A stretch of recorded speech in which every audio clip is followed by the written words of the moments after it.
श्री रघुनाथ जी ने कहा, भाई, हमारी वन यात्रा का नियम है कि हम 3 ही साथ रहते हैं, चौथे किसी को साथ नहीं रखते। पलंग पर कभी हम बैठते नहीं। आज तो तुम्हारी प्रसन्नता के लिए बैठ गए, अब तुम इनको अयोध्या ले जाओ। तुम इनको अपने काम में लोगे तो हमको बड़ा सुख मिलेगा। नमस्कार मित्रों, आज हम आपके लिए जनकपुर में रहने वाली एक विधवा ब्राह्मणी की कहानी लेकर उपस्थित हैं।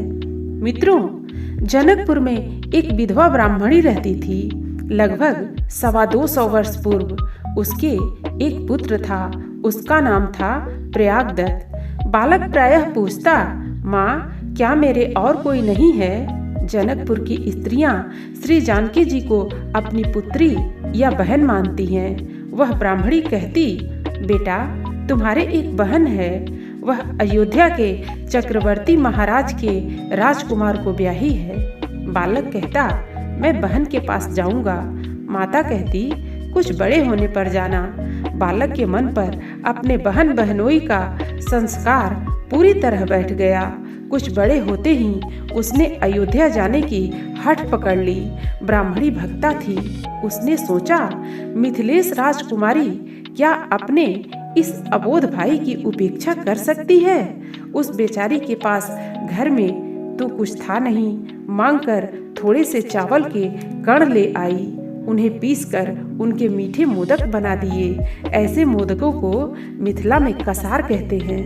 उनको एक कपड़े में बांधकर पुत्र को दिया और कहा, ये अपनी बहन को और जीजा जी को दे देना। लड़के को मार्ग में खाने के लिए उसने सत्तू दे दिए। बालक प्रयागदत्त किसी प्रकार कुछ दिन में अयोध्या पहुँचे। यहाँ पूछने पर भी कोई उनके चक्रवर्ती बहनोई का पता नहीं बतलाता था। जिससे पूछते वही हंस देता। बहुत परेशान हुए। थक कर मणि पर्वत के पास, सहस्त्र शीर्षा मंदिर के पास, घने पेड़ों के मध्य में एक टीले पर बैठ गए। बहुत थक गए थे। बहनोई पर बहुत अप्रसन्न हो रहे थे। कह रहे थे, पता नहीं कहाँ चला गया, अब उसे कहाँ ढूंढने जाऊं? भला कोई उन चक्रवर्ती राजकुमार को कहाँ ढूंढे? परंतु जो सचमुच उन्हें ढूंढता है, ऐसा कोई स्थान नहीं है जहाँ वे उसे न मिल जाएं। प्रयागदत्त ने देखा कि खूब बड़ा एक सफेद हाथी उनके सामने टीले पर कहीं से आ गया है। उस पर सोने की रत्न जटित अंबारी पड़ी है। हाथी बैठ गया और उसमें से बहनोई के साथ बहन उतर पड़ी।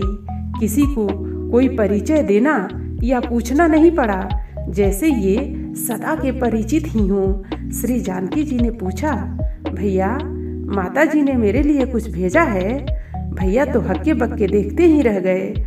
कुछ देर में सावधान होकर पोटली देते हुए बोले, मैंने तो तुम लोगों को बहुत ढूंढा, कोई तुम लोगों का पता नहीं बताता था।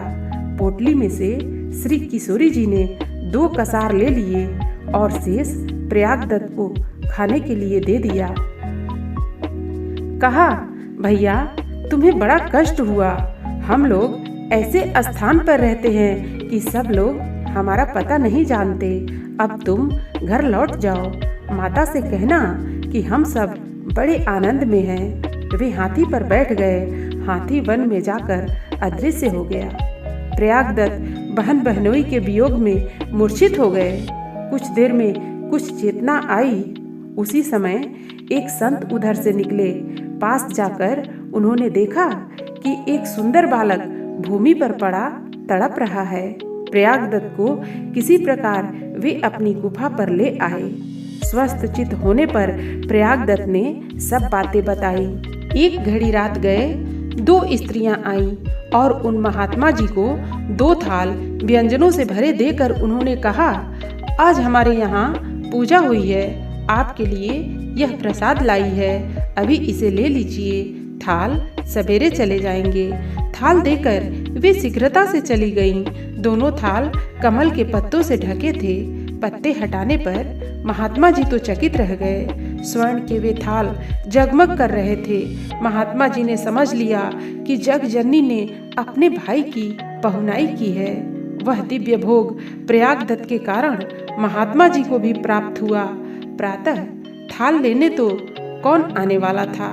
महात्मा जी ने प्रयागदत्त को थाल देना चाहा तो वे बोले, मेरी माँ मुझे घर से ही निकाल देगी। यदि मैं बहन की चीज ले जाऊं, वह कन्या की वस्तु कैसे लेगी। बाबा जी भी सच्चे विरक्त थे। उन्होंने थालों को गणेश कुंड में फेंक दिया। प्रयागदत्त घर पहुंचे। पुत्र का समाचार सुनकर माता चकित रह गई। उसके नेत्रों से अश्रुधारा चलने लगी। मित्रों, इस घटना के 1 वर्ष बीतने पर प्रयागदत्त की माता परम धाम चली गईं। पास के एक ग्राम के संपन्न ब्राह्मण इनके साथ अपनी कन्या का विवाह करने को उत्सुक थे। उनके कोई पुत्र नहीं था, अतः प्रयागदत्त को वे अपने ही घर रखना चाहते थे। लेकिन प्रयागदत्त को किसी के धन का मोह कहाँ था। उनके मन में तो वे दिव्य बहन बहनोई बस गए थे। संसार में कोई वस्तु आंख उठाकर देखने योग्य भी उन्हें नहीं जान पड़ती थी। वे घर छोड़कर सीधे अयोध्या को चल पड़े। अयोध्या पहुंचकर प्रयागदत्त की अद्भुत दशा हो गई थी। शरीर की सुधि ही भूल गई। उन्हें बहन बहनोई के दर्शनों के लिए वे व्याकुल हो गए। जिस टीले पर पहले दर्शन हुए थे, कुछ देर वहीं जाकर प्रतीक्षा करते रहे। उसके बाद कुंजों और झाड़ियों में ढूंढते हुए भटकने लगे। इसी दशा में पूर्व परिचित संत त्रिलोचन स्वामी इन्हें मिले।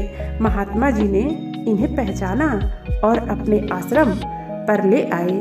श्री त्रिलोचन स्वामी जी के सत्संग का अपूर्व प्रभाव पड़ा।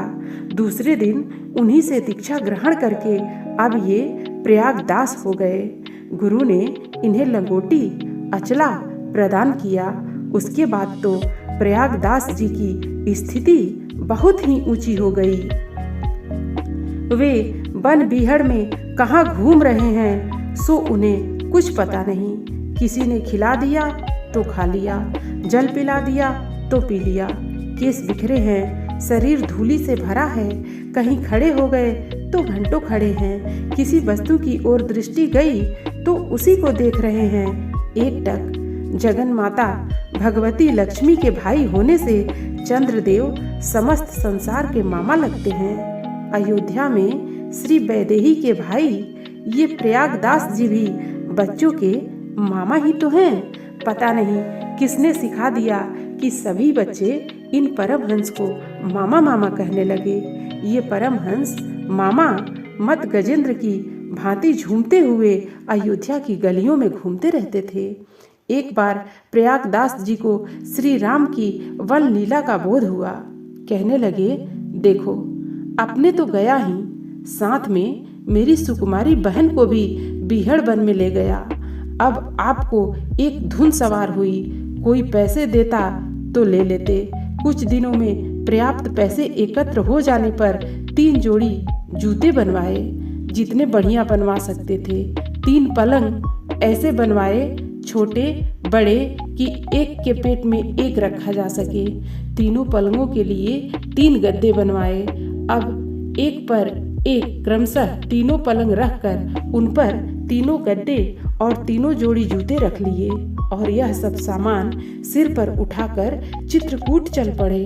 जहाँ जहाँ मार्ग में गड्ढे, कुछ कांटे, कंकड़ मिलते, वहाँ अपने बहनोई को वे कोसते जाते थे। चित्रकूट पहुंचकर स्फटिक शिला के पास प्रयागदास जी ने तीनों पलंग बिछाए, उन पर गद्दे डाल दिए, उनके नीचे एक एक जोड़ी जूते रख दिए और अब बहन बहनोई को ढूंढने लगे। जब बहुत ढूंढ चुके तब बोले, देखो छिप गया ना, जान गया कि प्रयागदास आ गया है।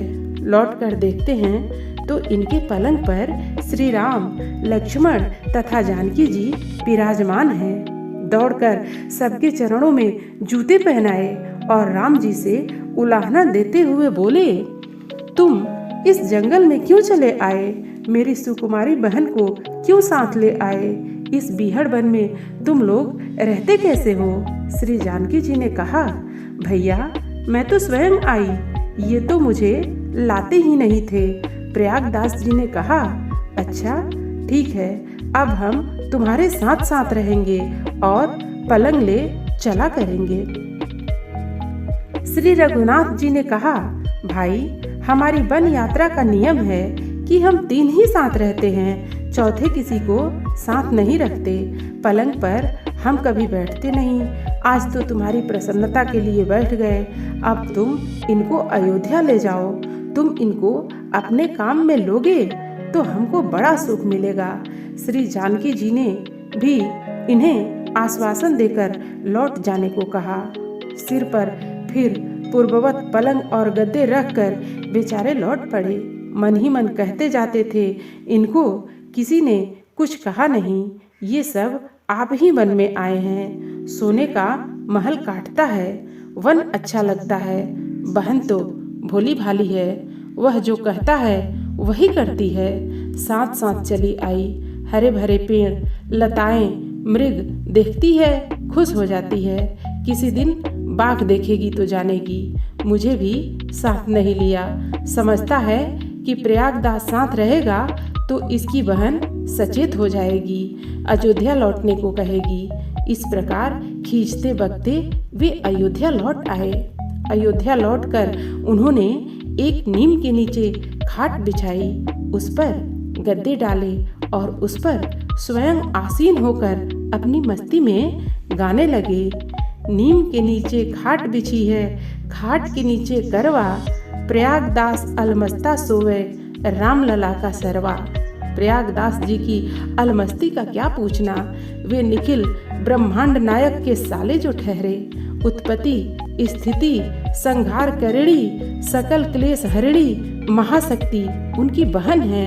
उनकी मस्ती अनंत अखंड नित्य नूतन है। उनकी वाणियों में उस मस्ती की एक झलक पाई जाती है। जय श्री राम। मित्रों, कहानी यदि अच्छी लगी हो तो चैनल को सब्सक्राइब अवश्य कर देना। धन्यवाद।